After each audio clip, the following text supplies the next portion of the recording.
My name is Witold Hołubowicz, and I'll be um, telling you today about the process of, well, formally it's called negotiations, but I'm not very much in love with that statement. I would rather like to call it, I'll give you a lecture about how to successfully reach an agreement. This part of the lecture is included in our class on communicating in and working in groups. It's in the Department of IT and Electrotechnics. This class is given to every student in every freshman and the student of the first year. Here is my support. Let me show you. And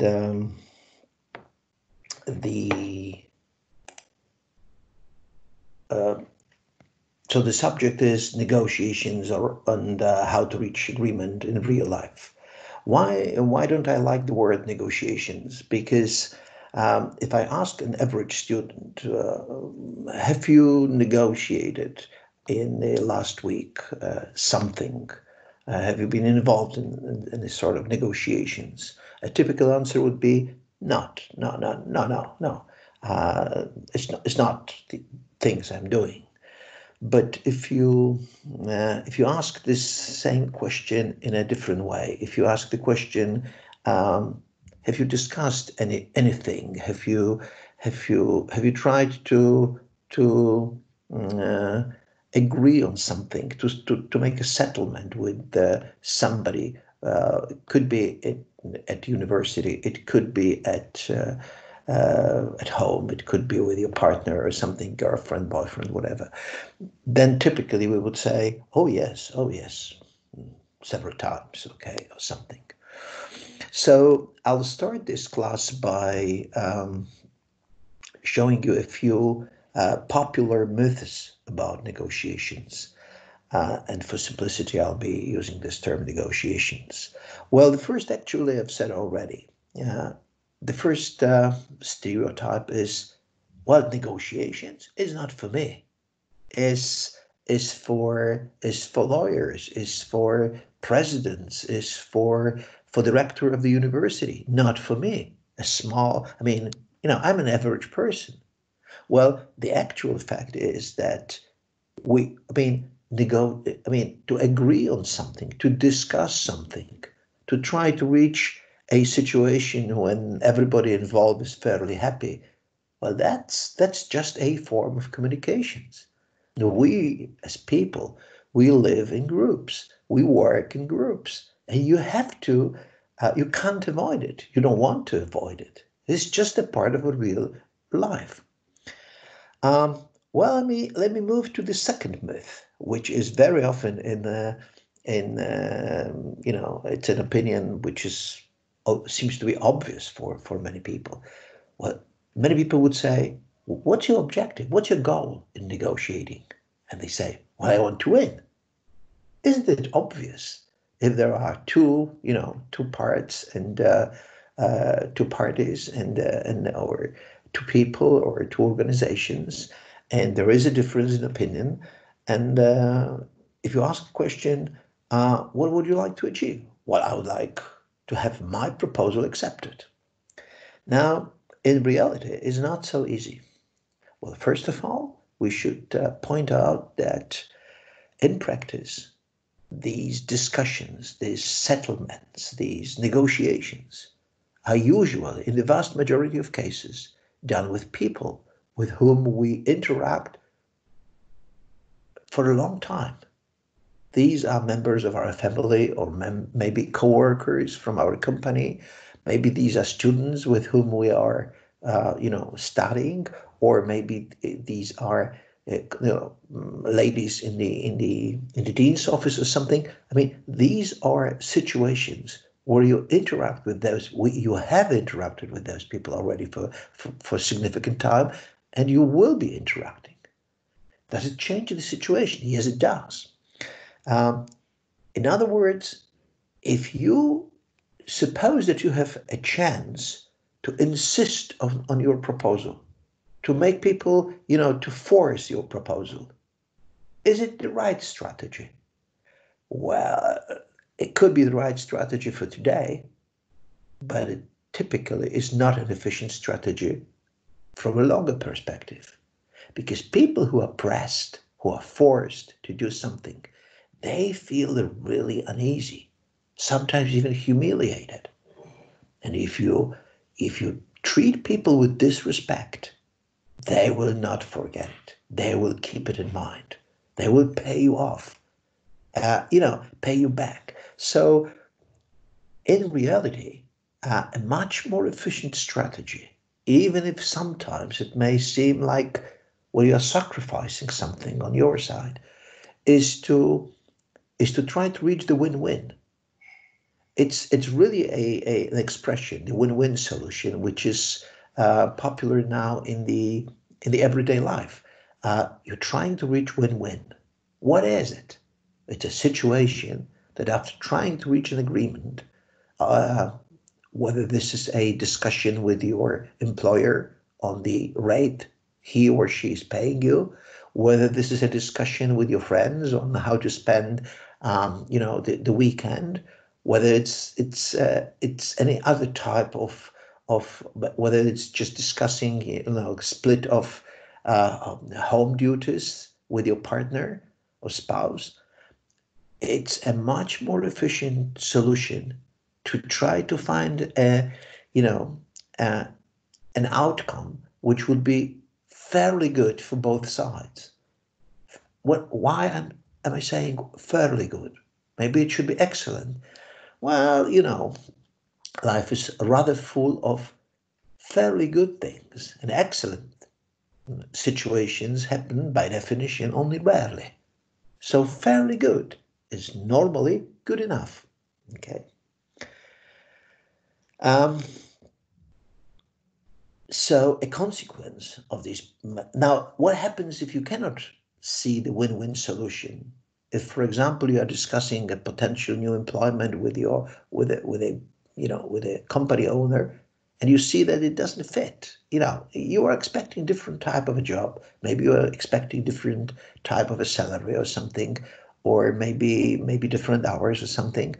What do you do if you can't see the win-win? When you see that either I will be unhappy or the employer will be unhappy. What is the result in that case? What is the suggested strategy? Well, if you can't see the agreement, you just say, let's not agree this time. Let's declare a no deal solution. So the full name of the very efficient and quite popular strategy these days is win-win or no deal. If I can't see win-win, well, let's look for another option situation in the future. Well, we've discussed already that if you press somebody and you just are, right now you are happy because your proposal had been accepted, it may be a weak or a not a good prediction for the future. So another myth. Suppose that one of the two parties has a formal advantage. For example, if you see a discussion between a student and the professor, well, you would typically think the professor has a formal advantage. Well, he or she, the professor is giving the course, and the student is participating in the course, will be graded, and there's a difference in age, there's different roles. Now, is it easier if somebody, let's say a parent, discussing something with a teenager child or some other situations, is it easier to reach an agreement if you have a formal formal advantage? Well, some people would say yes, of course. If you're a professor, it's much easier to reach an agreement with students. If you're a student and you are discussing a thing with an issue with a dean, it's much more difficult for a student to agree on something. Well, I think there is a misunderstanding here in this myth, because it's we should differentiate between two situations. One situation is to reach an agreement, is to negotiate something. Well, the other thing is to make a decision about something. It's easy for a professor who's giving a course to make a decision. What is the homework for the coming week? Is it negotiated? Well, it's not to be negotiated. It's just a declaration on the side of the professor. Well, it's the same true for a parent or a boss at the company or whoever else. However, if you want to negotiate, that includes a hidden assumption that you want to listen to the other party, to the other person. You want to learn what is his or her opinion.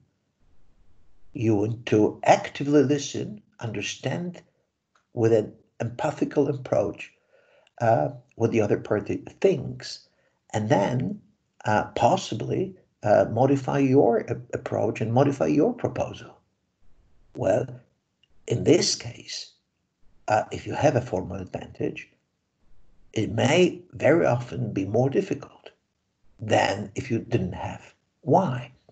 Because if you have a formal advantage, normally there is an additional communication barrier that makes it more difficult. Example, well, suppose that I'm a professor and I'm starting a class in, say, 5 minutes, and students already gathered in the hall in front of the lecture hall, and they talk to each other. They laugh from time to time. It's a loose atmosphere. Imagine that I'm approaching those students, this group of students. What happens? Well, they as soon as they see me, they stop talking. They look at me, all of them. They say good morning or good afternoon, and they ask me. They look at me with a hidden question. What do you want? If I told them, just keep talking. Don't worry. Just don't pay attention to me. Well, it doesn't work. I'm not a member of a group. There is a communication barrier between them and me. So if I ask them a question, and if they wanted to agree to my question, they would say it.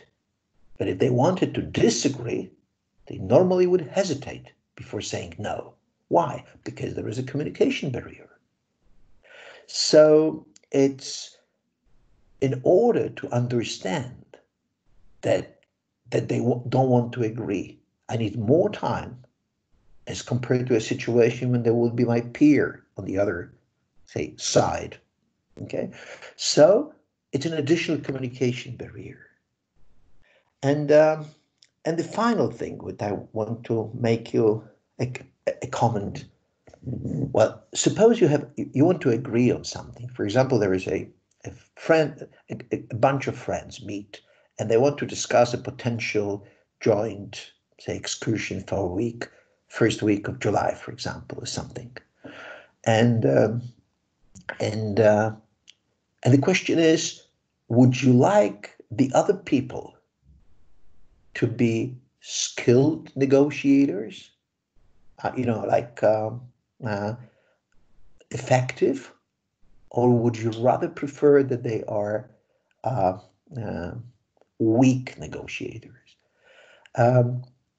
Well, a layman, a first, impulsive response would be, well, it's better if I'm a good negotiator and they are poor. Then it'll be easier for me to talk them into my proposal, to press them on accepting my proposal. It could be the case if you wanted to reach a win-lose solution, if you wanted to press on your proposal. But suppose that you have a sort of a proposal for a joint for a holiday together, and it's maybe climbing up the mountains, and they don't like the mountains, but because they are weak, weak negotiators, they would say, okay, if you insist, and if you may argue that much, okay, we go for a climbing holiday. And what happens after a week? They come back and they say, oh, it was awful, it was dreadful, it was the worst holiday I've ever had. Are you happy with that?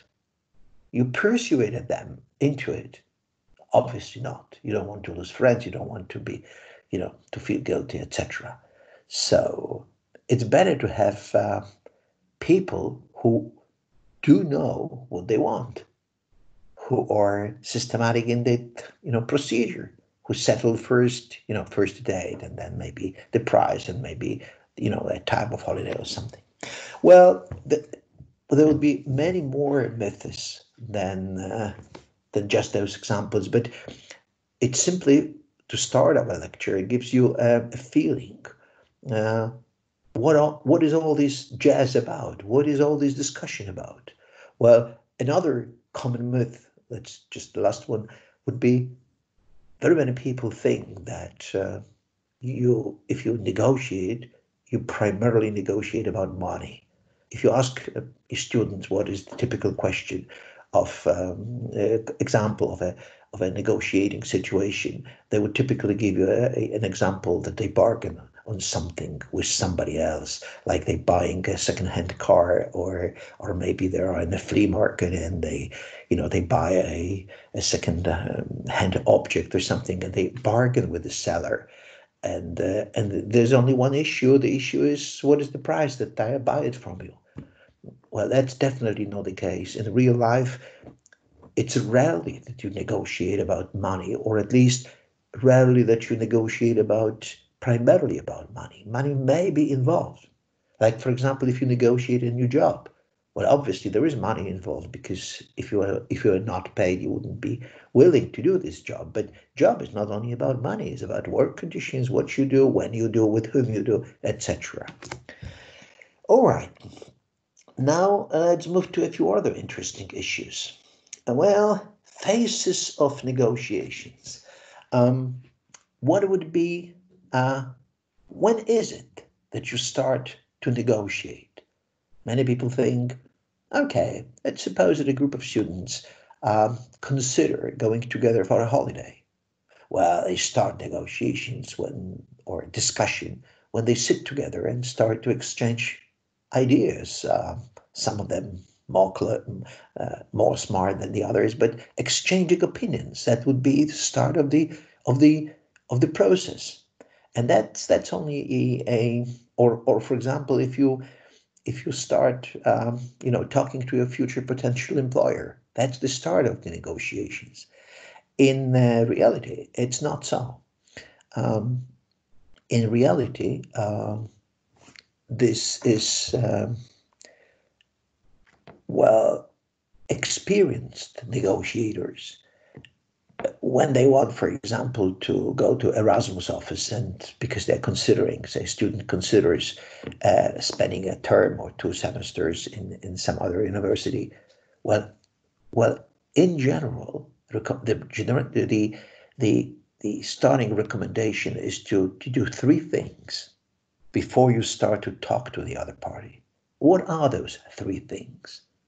Well, to understand what you want, to understand what they want, and to understand what are the objective rules of the game or market conditions. Well, it may sound very simple. For example, you are thinking about summer holiday, and somebody would ask you, "Do you know what you want?" And obviously, one may say, "Well, I definitely know what I want," but it's very often not true. You may say, "Well, I want an enjoyable holiday." But what is it, an enjoyable holiday? Well, not very expensive. Well, the statement "not very expensive" means different things to different people. Well, it should be maybe less than 2,000 zlotys per week, or less than 500 zlotys per week, or not very active. Again, this is a very vague statement. So to understand what you want, and in parallel to that, what you really don't want. For example, somebody say, "Well, I don't want to have a work which is very monotonous." Somebody else would say, "I don't want to travel too much," etc., etc.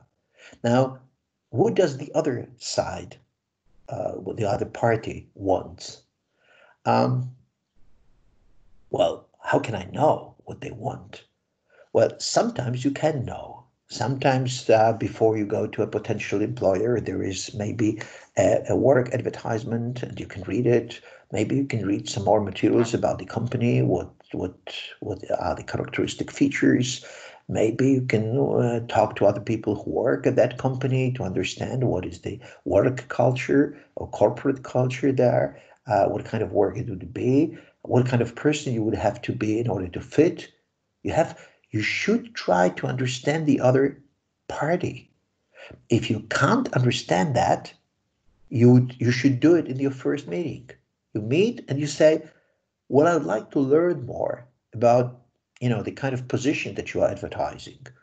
Or you meet with the other friends and trying to considering a holiday stay together, and you ask them, hey guys, what are you interested in? What would you really, what would you call a ideal holiday? What would it be for you? It's just to see if there is a potential fit. And now the objective rules of the game. Well, it's what are the prices, what are the conditions, what is the availability, what are good proposals, what are the opinions, what are the typical things that happen. Well, this typically, well, yeah, how can you prepare with those objective issues? And that's a good question, but we'll park this question for a moment, and we come back to this a moment later. So it's only when you get prepared to such an extent, there is typically a direct meeting when you are trying to see if there is a fit, if there is a potential win-win outcome of these negotiations, and in this process, you decide whether you dare to close the deal, to have a positive outcome, or to decide that there's no sufficient fit and that you will rather look for other opportunities and not get into it. All right. So these were the phases of negotiations. Now a few more words about how to prepare for negotiations. And this was discussed by us a moment ago when I made a probably I think that most people would answer that how do you prepare for potential negotiations if the negotiations have a high stake? The higher is the stake of the negotiations, the more preparations is recommended. Well, if you let's say if you negotiate if you discuss with your friends whether you should go in a group of people tonight to a cinema to watch the film, well, what happens if you go if the film selected by them is the kind of one that you don't enjoy? Well, you'll spend an evening watching an uninteresting film with an interesting group of people, which is not a bad compromise. But if you are negotiating your future work or an Erasmus stay or the way you share the duties with your partner with whom you live together, well, these are much more long-term issues, and it's recommended that you spend more time. Now, if you think that a good way to prepare is to look into the internet, then I have a mixed bag of feelings. Obviously, I don't mind looking into the internet. Obviously, internet is a miracle. Is a marvelous thing that allows you quick reaching into things and issues that you would never otherwise be capable of. But let me give you a little warning. Suppose that you have two friends, and one of them is really appreciated by you because he or she is really is a clever guy, is a smart person, is a person for whom you feel respect. You really you don't take easily his or her opinion. And now you have another guy who is really, who is really, from time to time we call him or her an idiot. Is really crazy.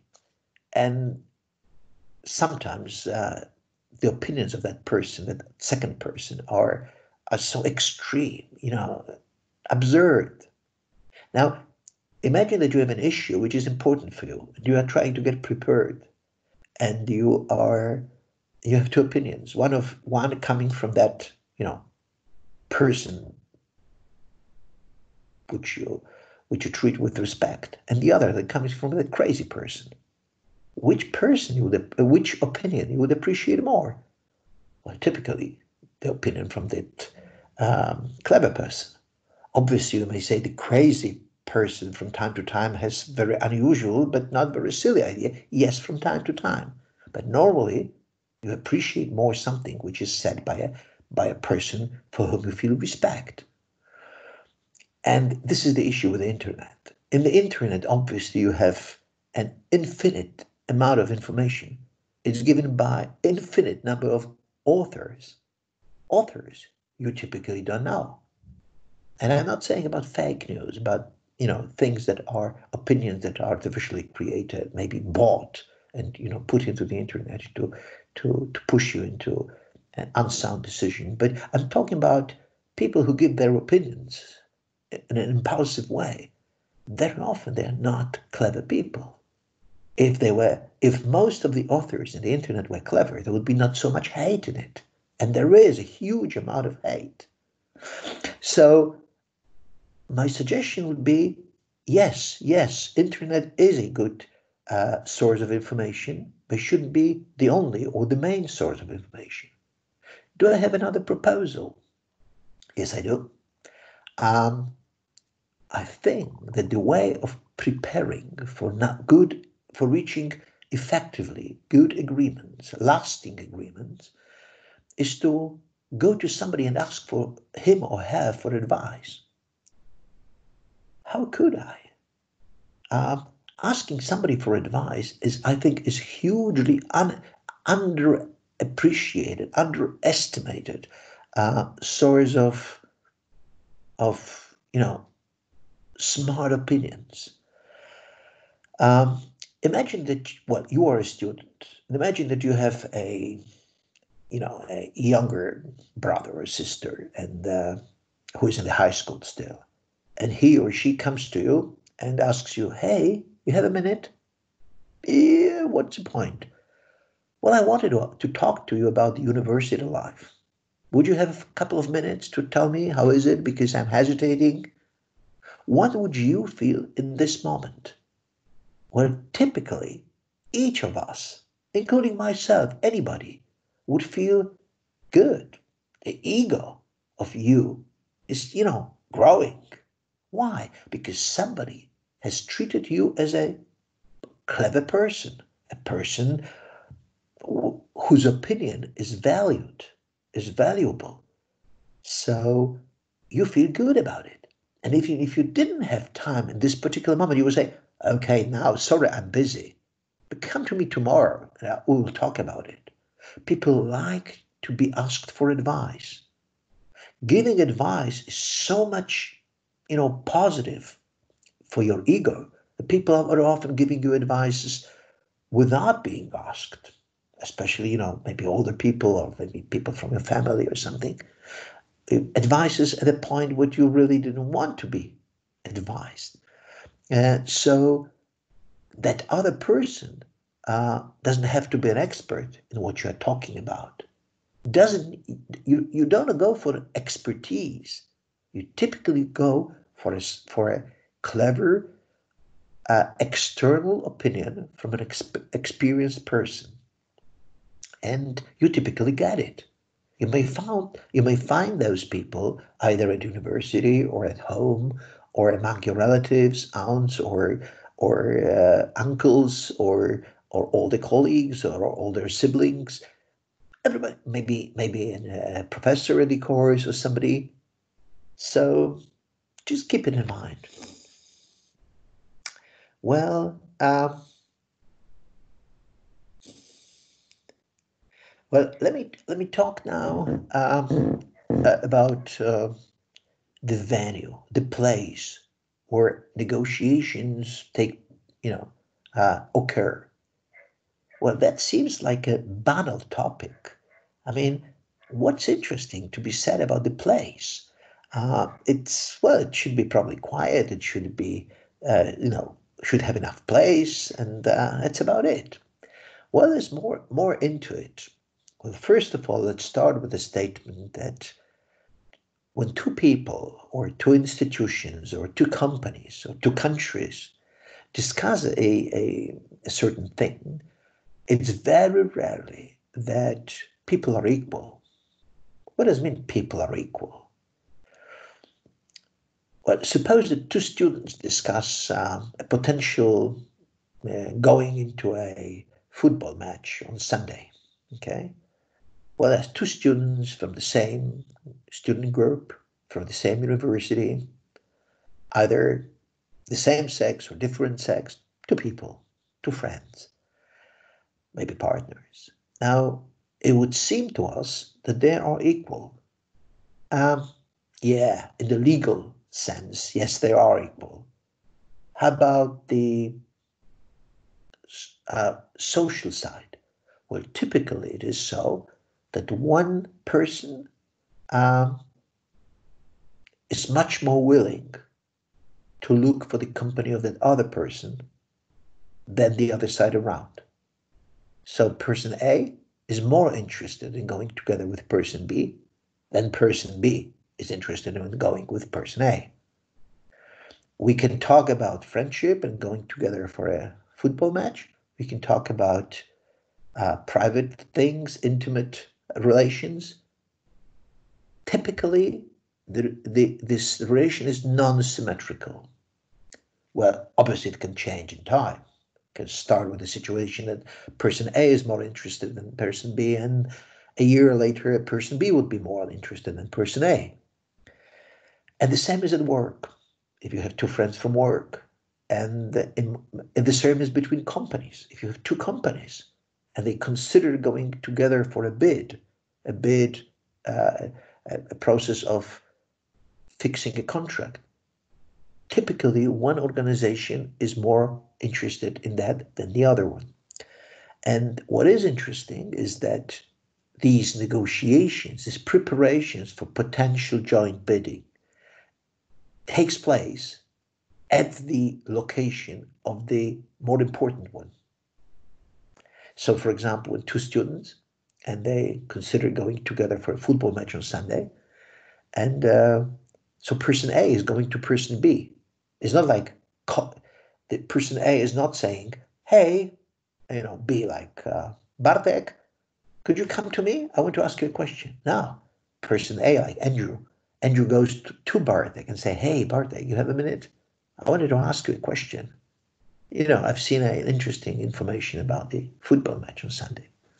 So I've seen a number of times even a discussion on when, where we would negotiate. And the person who is a host where other people come are typically the stronger, say, party in this process. It's so strong a feature of this process that when you see the place where the other negotiate, it's a sign who is stronger. Who is stronger? Which party is stronger? Uh, so, well, a final word is that if people are, if both sides are fairly balanced, they are fairly comparable in their, say, strength, they would meet alternatively one time here and the other time there. Once here, the other time there. Every second time will be here or there. That would be a sign that uh, both sides feel themselves as fairly equal. Some people would think maybe they could meet at a neutral place and somewhere. Yes, it does happen, but rarely. Usually, you meet at person A location or at person B. There is a lot more to be said about negotiations, but let me say this is an interesting issue that is worth discussing. Is making a proposal is making a proposal is it a good thing to be done, or it's rather better to wait until somebody else proposes? For example, if you are a person that would be willing to go with other friends for a holiday together with students, is it good to make a proposal? Uh, it depends. It depends what you want to achieve. On the one hand, suppose that you have been in, I don't know, Zakopane, and you spent there, last year, very nice week, and you climbed up, maybe not climbing up, you hiked in the mountains, and you made a few excursions, and you're happy with that, and it was nice weather, where good restaurants or bars or discos, whatever, and you ask your friends, hey, would it be interesting for you to go together for a week in summer to Zakopane? Uh, and they say, uh, to Zakopane. Yeah, it could be to Zakopane. Somebody else, well, I'd be willing to go to the mountains, but not to Zakopane. Well, Zakopane is so crowded. Maybe we go to Bieszczady, which is in the eastern corner of Poland. And somebody else say, summer in the mountains, it's so tiring. I hate, this really this climbing up. It's sweating and carrying this backpack, and this is wow. And there would be probably many people. Do you have any other proposal? And he said, well, I would go for a sailing week to Mazury, which is the northeast corner of Poland. And the other people would say, Mazury? Wow, no. I've been there 3 years ago, and it was raining, and now it's not good. So very often when you propose something, especially to a group of people, you would be criticized. You'd be criticized. You would see that other people don't appreciate it that much. They see drawbacks. They see disadvantages. Now, if there is a proposal for them to suggest some other option, their option would also be criticized.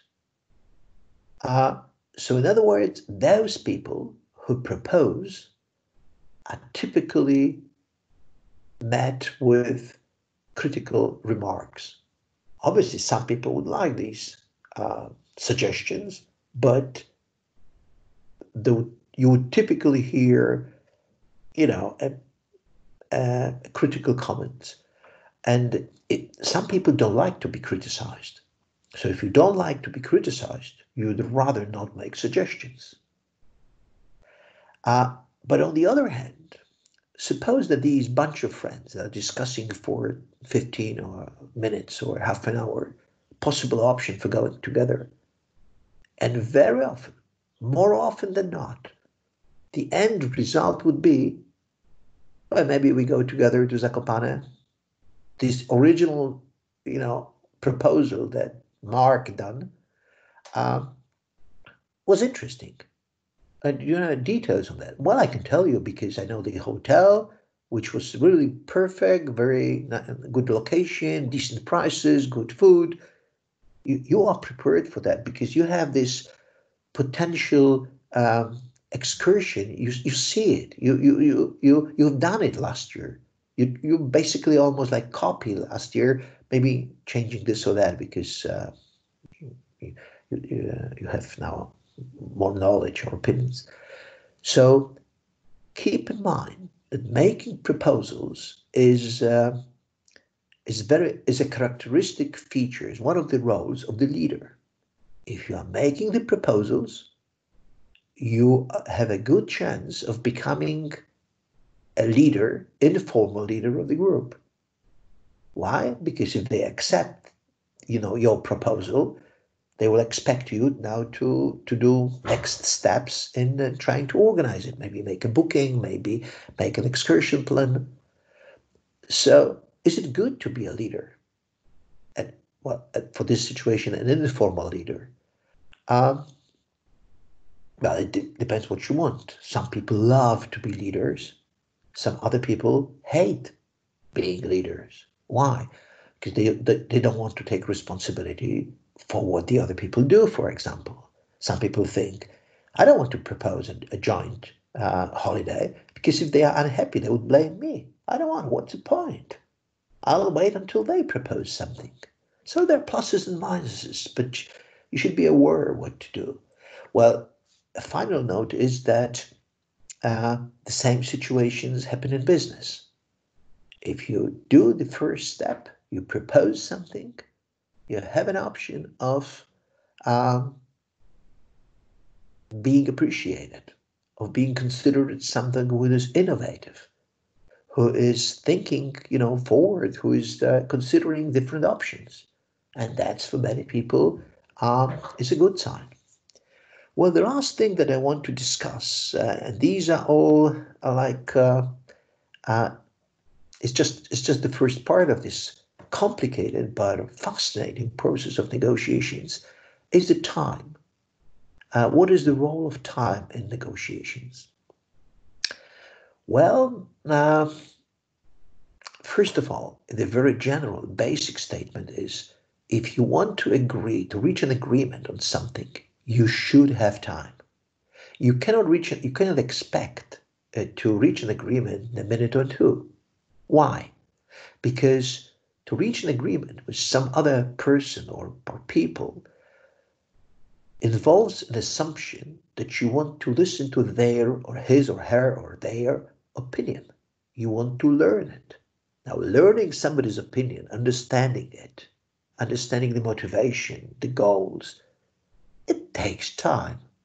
If you don't take time, don't even start the discussion because you'll have to suspend it, and it's probably not a good thing. So that's the very basic notion. Negotiations needs time. But now, suppose this situation. Suppose that I am the boss at the company, and I have, or maybe I'm a team leader, and I have my colleague, a team member, say Andrew, and I meet that person in the corridor, and I say, Andrew, hey, oh, by the way, do you have a minute of time? And Andrew says, yeah, well, you're my boss, so yeah, sure, I do have time. Um, I have a question. Um, could you do me a favor? I have a project and I have a somebody who has to do this work, and I don't have anybody else. I think Andrew would be the best person. Could you do me this? Could you take this project? And Andrew says, oh well, I'm a little bit surprised.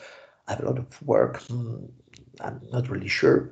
But you press on Andrew and you say, Andrew, hey, when you hesitate, well, you're the best person. Hey, well, you can't turn it down, Andrew. And Andrew is obviously feeling the pressure. And Andrew's saying, well, okay. And is it agreed? Well, formally it is agreed. But Andrew felt a strong pressure from me. Now, imagine another thing. You are meeting somebody, that Andrew, in the corridor, and you say, Andrew, would you take this project? And Andrew say, oh, well, sorry, but, I'm surprised. I have a lot of other, things, deadlines. I'll have to think it over. Well, I didn't mean that you decide right now. Uh, how much time do you need to think it over? Maybe a day or two? All right. Well, give me a call tomorrow and think it over, and maybe we can discuss it and agree on it. Find a solution. Well, in the second approach, you gave Andrew time. You didn't put pressure on Andrew to have a quick decision, but you gave him time. Well, a stereotype, a saying is time is money. Well, time is a value.